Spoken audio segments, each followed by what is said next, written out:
부동산 타부 시즌 2.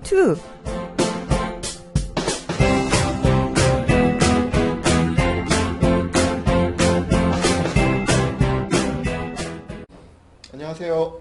사주와 부동산의 추선입니다. 안녕하세요. 포인플렉스입니다. 네, 포인플렉스님은 지난 한 주간 어떻게 지내셨어요? 캠핑용품, 캠핑 장비 계속 비축하고 있죠. 모처럼 구매하셔가지고 자주 네네. 요새 캠핑을 다니시겠네요? 이제 4번 갔다 왔으니까요. 장비 본전은 뽑을 수 있을 것 같습니다. 앞으로는 이제 남는 건가요? 네네, 이제는 남는 거죠. 저는 어제 그제 제주도를 좀 다녀왔어요. 그래서 뭐 놀러 간 건 아니고요. 요새 제주도 시장 상황을 좀 분석도 하고 네. 나름대로 이제 바다도 좀 보고 그렇게 해서 지금 다녀왔고요. 회도 드시고. 네, 회도 먹고요. 네, 거기에 대해서도 이제 나중에 시간을 두고 조금 천천히 좀 말씀을 드리려고 합니다. 자, 오늘은 부사부 뭐 굉장히 중요하고 재미있는 내용들이 많이 있어서 그 어느 때보다 알찬 방송이 될 것 같거든요. 네. 자, 오늘도 시작해 보겠습니다. 한 주의 부동산 소식. 자, 오늘 첫 번째는 어떤 기사인가요? 네, 첫 번째 기사는 해 넘기면 1,500억 초과이익 환수제 세금, 재건축 8부 능선 넘는 반포 3총사라는 기사입니다. 서울 반포동의 대표적 재건축 단지인 신반포 3차 경남 아파트, 그리고 반포 주공 1단지 3주구 등이 줄줄이 서울시 건축 심의를 통과했습니다. 그리고 반포 주공 1단지의 1, 2, 4주구도 서울시의 건축 심의를 신청했다는 소식입니다. 그러면은 이제 3차 경남이 건축 심의를 받은 거고요. 이제 조건부긴 하지만 뭐 네네. 소위원회에서 해결하면 되는 거니까 3차 경남 그리고 구반포 주공 3주 그러니까 AID가 네. 건축 심의를 통과한 거고요. 네. 반포 주공 1, 2, 4주구 그러니까 반포 주공 우리가 흔히 1단지라고 하는 부분이 서울시의 건축 심의를 신청했다라고 하네요. 그래서 기사를 보면요. 뭐 여지까지는 건축 심의를 받았는데 그럼 다음 일정은 어떻게 되냐면 지금 현재 경남 3차 같은 경우는요. 6월 말까지 사업시행 인가를 위한 종합원 총회를 한다고 해요. 사업시행 인가 때는 조합원 총회가 필요하거든요. 그래서 총회를 하고 나면은 이제 서류를 올릴 거고요. 그래서 보통 총회하고 나서 사업시행 인가 받는데 대략 한 2개월 정도의 시간이 소요가 됩니다. 그래서 8월 말까지 사업시행 인가를 받고 10월, 11월 달에 조합원 분양 신청을 하고 이제 12월 말까지 관리처분 신청을 하는 그 정도 지금 일정을 짜가지고 와 있습니다. 근데 이제 그 조건부 심의라고 하면 지금 3차 경남 같은 경우에 어떤 조건이 달렸냐면요. 어린이집과 근린생활시설, 그 경남 아파트 상가가 있거든요. 네. 그 외관 디자인을 보완하라는 조건이니까 뭐 조건 자체는 뭐 별거 아닌 걸로 생각이 되고요. 구반포 주공 3주구 같은 경우도 건축 심의를 조건부로 통과했는데 반포천 인접동이나 단지 내 상가 통로의 디자인 특화 역시 뭐 디자인 정도 보완하면 되는 거라서 일단 그 조건 자체는 잠실주공 5단지처럼 막 이렇게 까다로운 조건은 아니고 네네. 디자인 정도 특화시키면 될 것 같아서 별 문제가 없어 보여요. 그래서 지금 말씀드린 것처럼 이제 12월 말까지 연내 관리처분 신청을 목표로 하고 있다. 이렇게 좀 말씀을 드릴 수가 있을 것 같아요. 이에 비해서 이제 사람들이 많이 이제 묻고 계세요. 그렇다면 네네. 과연 그게 가능한 일정이냐? 네. 안 그래도 제목도 재건축 8부 능선이라 그래갖고. 네. 8부면은 80% 다 왔다는 얘기잖아요. 그렇죠. 그래서 여기 제목이 맞나? 막 그렇게 생각하고 있었거든요. 이제 건축 심의를 8부 능선이라고 왜 하는지에 대해서는 제가 이해를 못 하겠고요. 적어도 이제 사업시행 인가 정도를 8부 능선이라고 해야지. 네. 건축 심의가 언제부터 8부 능선이 됐는지는 뭐 이제 제가 잘 모르겠는데 여하튼 그거는 뭐 기자분 의도대로 쓰는 거고요. 여기에 비해서 지금 이 3차 경남은 아까 말씀드렸지만 조건부 통과한 거고 네. 3주구도 통과한 거고 구반포 1, 2, 4주구는 서울시에 지금 심의를 신청한 거죠. 네. 근데 이제 일반인들이 보시면은 이게 다 이제 건축 심의 다 와 있고 비슷하게 보이지만 이게 실질적으로 안으로 들어가면 내용은 조금 달라요. 어디가 그러면 제일 빠르고 어디가 제일 느린 건가요? 실질적으로 보시면요. 3차 경남은 시공사 선정이 되어 있어요. 거기에 그죠. 비해서 구반포 3주구나 구반포 1, 2, 4주구는 시공사 선정이 되어 있질 않습니다. 네. 그렇기 때문에 시공사 선정에 보통 빠르면 약 한 2개월 정도면 선정을 한다라고 보면 일단 3차 경남과 구반포 3주구가 똑같이 건축심의를 통과했지만 기간으로는 약 한 2개월 정도 차이가 난다. 그러니까 3차 경남이 한 2개월 빠르다. 이렇게 보시면 되고요. 구반포 3주구와 구반포 1, 2, 4주구도 약 한 달의 정도의 차이가 있다. 왜냐하면 이제 지금 서울시 심의를 신청할 예정이니까 네네. 빠르면은 다음 달쯤에 심의가 나는 거잖아요. 그렇죠. 이미 조건부를 통과한 데랑은. 그렇죠. 그러니까 그게 약 한 달 정도가 차이가 나는 거죠. 그렇게 보면 3차 경남과 구반포 1, 2, 4주구는 약 한 3개월 정도의 이제 시간 차이가 아주 일정대로 빠르게 됐을 경우 네. 그 정도로 차이가 나는 거죠. 그래서 3차 경남과 구반포 주구, 3주구 한 2개월 그리고 3주구와 1, 2, 4주구가 약 한 1개월 정도 차이가 네. 난다. 이 정도로 보시면 되고요. 네. 그렇게 보면 저희가 이제 이런 계획들이 과연 가능할 것이냐라고 봤을 때 일단 그 3차 경남 조건 한번 다시 볼게요. 향후 네. 일정을. 그럼 지금 3차 경남 같은 경우가 6월 말 사업시행인가 조합원 총회, 8월 말 사업시행인가, 그리고 이제 12월 중에 연내 관리 처분 신청이라고 하면 빡빡한 일정이죠. 이것도 아주. 네.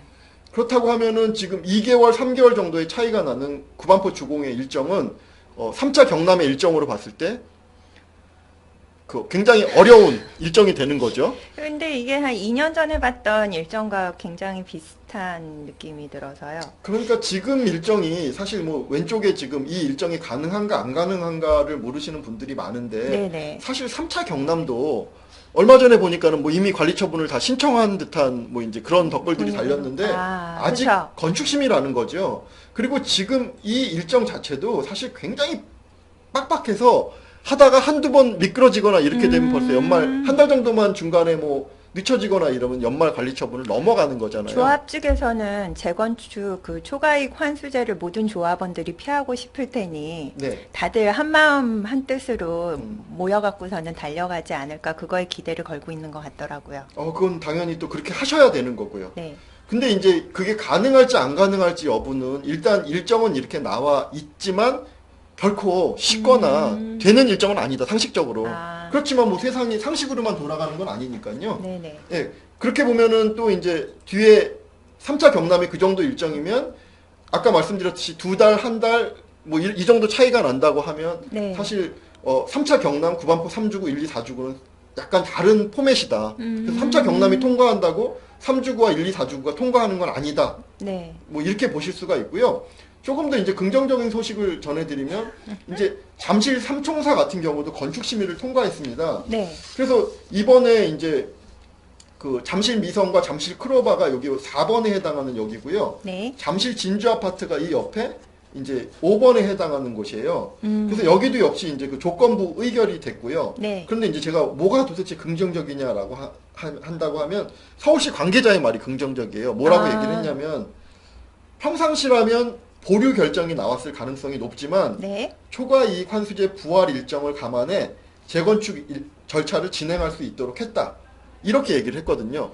아, 서울시에서 그러면은 피할 수 있는 단지들을 도와주겠다 뭐 그런 뉘앙스가 있는 건가요? 도와주겠다라는 표현보다는 최소한 딴지를 걸지는 않겠다. 아, 그래서 너네 열심히 달려봐. 그렇죠. 이제 다른 때 같으면 너희들 이건 보류 사항이야. 네. 그렇지만은 연말에 관리 처분을 앞두고 있으니 최소한 우리가 너희들이 열심히 하는데 딴지를 걸지는 않겠다. 왜냐하면 연말까지 관리 처분이 서울시에 딴지로 걸렸다라고 하면 그 조합원들의 네, 그 원성이 모조리 서울시가 그렇죠, 안게 되겠죠. 그렇죠. 그래서 예를 들면은 서울시에서는 건축 심의든 사업 시행 인가든 최선을 다해서 도와줄 터인, 그러니까 도와주지는 않고 딴지는 걸지 않을 터이니 그러면은 당신들이 그걸 준비해 오라. 이런 면에서 이제 긍정적이 되는 거죠. 당신의 능력을 보여봐. 뭐 그런 뉘앙스네요. 그렇죠. 그러니까 이제 못하면 서울시에서는 너네 잘못, 우리 그렇죠. 잘못은 아니야. 제 생각에는 그런 이제 면피성 가능성이 이제 상당히 있는 거죠. 그래서 지금 전체적으로 보시면요, 그렇게 돼 있고, 실질적으로 이제 기사를 보시면 하나하나 이게 이제 마지막 관련 기사인데요. 백기등 강남 재건축 서울시의 기준을 수용하고 있다. 이런 내용이에요. 아, 근데 혹시 우리 지난주에 했던 그 강남 재건축 기사 생각나세요? 어느 기사? 음마 아파트하고 압구정. 네네. 그게 이제 어떤 기사였냐면, 우리 50층 고소하겠다. 50층, 49층 고소하겠다라는 내용이죠. 그리고 그게 괜찮은 선택이라고 뭐 나쁘지 생각한다. 않은 유주선이 선택이다. 그렇게 말씀하셨죠. 예, 예. 그런 이제 말씀을 드렸는데, 그래서 이게 지금 올 연말에 관리 처분을 신청하느냐, 안 하느냐, 못 하느냐에 따라서 이미 포기를 한 단지들은 이제 극명하게 자신의 요구들을 밀고 나가는 거고요. 그렇죠. 그나마 가능성이 있다고 생각하는 단지들은 지금 이 오른쪽에 보시는 것처럼 기본적으로 자신들의 요구 사항이 있는데 그걸 깡그리 다 무시하고 서울시의 요구 조건에 맞춰주고 있다. 지금 이런 내용입니다. 이렇게 맞춰주고도 안 되면은 그러면은 후폭풍이 무서울 것 같은데. 아니죠. 이제 맞춰주고 만약에 올 연말까지 관리 처분이 안 되면 어차피 늘어질 터이니 이제 다시 50층을 고집한다든가 뭐 이제 그럼 또 근데 또 오래 걸리는 또 거잖아요. 오래 걸리게 그렇죠. 되는 거죠. 예, 근데 이제 말씀드린 것처럼 재건축 초과이익 환수제가 어느 정도 기간이 또 이제 소요가 될지 모르니 뭐 지금 현재로는 이렇게 가야 되겠지만 근데 저는 네. 개인적으로는 그냥 서울시 요구대로 해야 그나마 다음 차수가 돌아왔을 때 다음 시즌이 왔을 때 기다리고 있다가 예, 기다리고 바로- 대기줄을 이렇게 넣어놨다가 바로 진행이 될 거라고 보거든요. 그래서 지금 이제 카페에 보면은 3차 경남 언제 이주하냐, 네. 그리고 이제 구반포 주공은 일정대로 가능하냐, 이런 질문들이 굉장히 많이 나오는데요. 네. 제가 이제 정리를 일목요연하게 해드린다라고 하면 3차 경남도 상식선에서 되는 일정은 아니다. 왜냐하면 지금 사업식 인가를 받은 게 아니거든요. 네. 건축 심의를 받은 일정이지만 조합원들도 최선을 다하고 서울시에서도 딴지를 걸지는 않겠다라고 했기 때문에 상식밖에 뭐 그런 일이 벌어질 수도 있다. 그렇지만 그거를 누구한테 물어봐도 사실 거기에 답을 줄 사람이 아무도 없는 거죠. 그렇죠. 네, 그렇게 보면은 3차 경남 언제 이주해요? 그 질문 자체가 답을 주실 분이 없다라는 얘기를 하고 싶어요. 그리고 이제 그렇게 보면 3차 경남이 이 정도 라인에 걸려 있으면 3차 경남보다 느린 예, 데는 느린 곳들은 더욱더 어렵다. 구반포 주공 3주구와는 약 한 2달 차이. 그리고 구반포 주공과는 약 한 3차 경남과는 약 한 3달 차이 정도로 인식을 하시면 대략적인 그 일정이 나오니 그걸 가지고 각자가 판단하셔야지 아무리 누구한테 물어봐야 갖고 있거나 조합에서는 된다고 얘기를 할 거고 네. 또 상식을 갖고 있는 일반적인 사람들은 그거 너무 불가능한 일정이야 라고 얘기를 할 거고 그렇다라는 거죠. 그래서 답을 주실 분은 없고요. 이런 지식을 가지고 각자 판단하시는 게 가장 맞다. 이렇게 말씀드릴 수 있을 것 같아요. 그나저나 그 단지들이 서울시 요구사항을 수용을 했음에도 불구하고 안 되면 너무 슬플 것 같기는 해요. 왜냐하면 잠실 5단지, 주공 5단지 같은 경우에는 뭐 굴뚝을 보전하라. 옛날 난방 굴뚝 말하는 거죠. 네.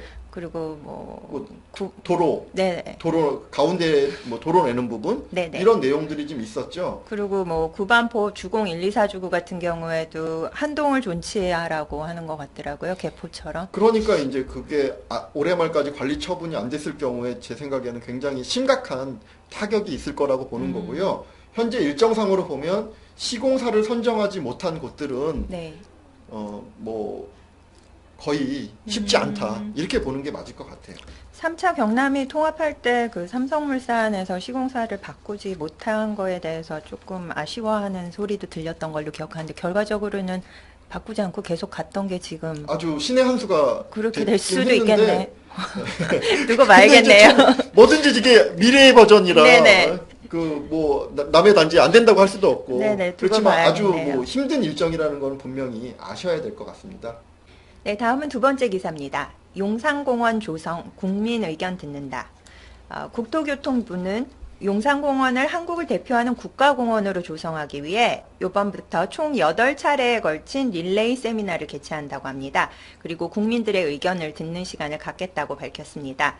국토부에서는 이번 토론회는 지난 한 해 동안 정부 부처 중심의 콘텐츠 논란을 겪으면서 기존의 전형적인 국책 사업 프로세스에서 벗어나서 긴 호흡으로 국민과 함께 용산공원을 만들어간다는 방침에 따라 새롭게 기획됐다고 그렇게 설명했습니다. 대통령이 새로 바뀌고 나서는 어떤 소통이라는 게 새로운 화두가 된 것 같아요. 일주일밖에 안 됐는데 마치 준비되었다는 너무 듯이? 준비되었다는 듯이. 그래서 용산공원 이 내용을 자세하게 들여다보면요. 네. 총 8회 정도의 세미나를 한다고 하는데 네. 내용이 상당히 구체적이에요. 그래서 음. 예를 들면 첫 번째는 뭐 용산공원의 재발견, 네. 두 번째는 뭐 용산의 둘레길 체험, 그리고 이제 나머지 5차례에 걸친 그런 주제를 봐도요.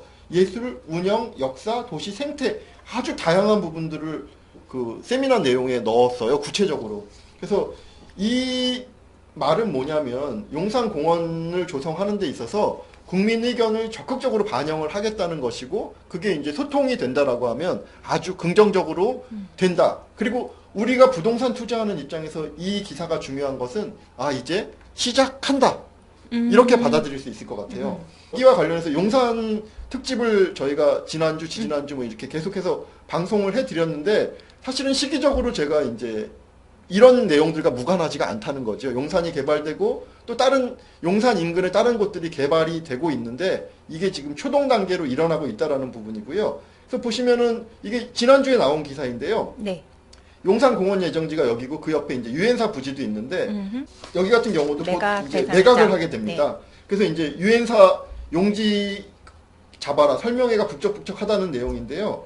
230석 정도가 있는데 300명 이상이 왔어요. 근데 이 300명이 뭐 300명 별거 아닌 거 아니야라고 얘기를 하실 수가 있지만 최소 입찰액이 8천억이에요. 그러면 8천억 이상을 쏠 수 있는 데들이 300명 이상이 와갖고 서갖고 얘기를 들었다는 거는 그만큼 관심이 지대하다. 뭐 이렇게 볼 수 있고요. 유엔사 부지 같은 경우는 지금 이제 단점이라고 하면 어떤 게 있냐면 용적률이 600%여서요. 네. 상당히 용적률은 좋아요. 네네. 그렇지만 문제는 뭐냐면은 해발 고도를 90m로 제한을 하니 왜 그 한강변에 위치하면 네. 한강을 보는 건 좋지만 고도 제한을 받는 네, 것처럼 그렇죠. 용적률 면에서는 상당히 훌륭하지만 높이를 90m로 제한하다 보니까 이게 설계가 안 나오는 거 아니야 이제 그런 두려움이 있는 거고요. 네. 한 30% 정도가 상업용지인데 도로 접근성이 그렇게까지 좋지는 않아요. 그러다 보니까는 과연 상업용지를 30%로 했을 때 그게 과연 분양이 될까? 이 두 가지 정도 고민이 가장 큰 고민이긴 한데 여하튼 지금 뭐 시내의 가장 핫한 부분에서 네. 뭐 이렇게 300명 정도가 8천억 정도를 쏘는데 와서 입찰에 관심을 가질 정도니 굉장히 이제 뜨겁다라고 볼 수 있고요. 땅값만 8천억인 거잖아요. 그렇죠. 땅값만 8천억이죠. 그리고 이제 작년 6월 달에 한남 외인주택, 작년 5월이군요. 네. 한남 외인주택이 매각이 됐어요. 이 네. 내용도 이제 잠깐 연결해서 이제 보면요. 최저가가 6,131억이었고요. 낙찰가는 그 대신증권 산하의 어떤 투자 회사인 네. FNI에서 6,242억의 낙찰을 받았어요. 그러면 평당 3,400만 원 정도예요. 3,432만 원 정도로 낙찰을 받으신 거고요. 여기 같은 경우는 위에 보시면 아시겠지만은 2종 일반 주거 지역이고요. 고도가 30m밖에 안 돼요. 그러니까 높은 층을 지을 수가 없는 네네. 거고요. 그 다음에 역시 용적률이 200%밖에 안 돼요. 그러다 보니까는 당연히 아까 말씀드린 유엔사 부지하고는 차이가 있는 거죠. 여기 용적률이 네. 600%고 여긴 용적률이 200%밖에 안 되니까 차이는 당연히 있고요. 그래서 이 두 개 정도의 차이를 보면 여기는 지금 한남 외인주택은 작년에 매각이 된 거고요. 네. 유엔 사령부 같은 경우는 17년도 올해 이제 입찰을 하게 되는 거고요. 예정가는 최저 낙찰가를 말하는 거고 6,131억 원에 나와서 6,242억 원에 낙찰이 된 거고요. 그래서 평당가는 한 3,300만 원. 그리고 여기 같은 경우는 최저 예상가가 8천억에서 약 한 6천만 원 정도가 지금 그 땅값에 그 최저 예상가예요. 여기서 만약에 뭐 1조 원 쓰거나 뭐 이렇게 되면 가격은 평당 낙찰가는 훨씬 그렇죠. 올라가겠죠. 근데 말씀드린 것처럼 그럼 그동안에 이렇게 두 배나 가격이 올라서 그게 아니라 여기는 외인주택은 용적률이 200%고 유엔 사령부는 600%이기 때문에 그걸 단순하게 그렇게 보시면 되진 않는다. 이렇게 이제 말씀드릴 수 있을 것 같아요. 고급 주거지로서는 외인주택 쪽이 더 전통적으로는 저는 점수를 더 주고 싶은데 입지적으로는요. 그렇죠. 입지적으로 더 낮고 근데 이제 두 개는 완전히 활용도가 다르죠. 그러니까요. 예, 600%와 200%는 완전히 다르죠. 그러니까 외인주택은 주로 이제 한남 더위를 연상할 수 있는 그런 저층의 외국 같은 느낌의 고급 주거지가 들어오는 개념이고요. 네. 유엔군 사령부, 즉 유엔사 부지 같은 경우에는 이제 상업용지나 뭐 오피스텔 이런 것들이 좀 주로 들어올 가능성이 있으니까 두 개는 약간 이제 그 다른 느낌으로 보실 수 있을 것 같아요.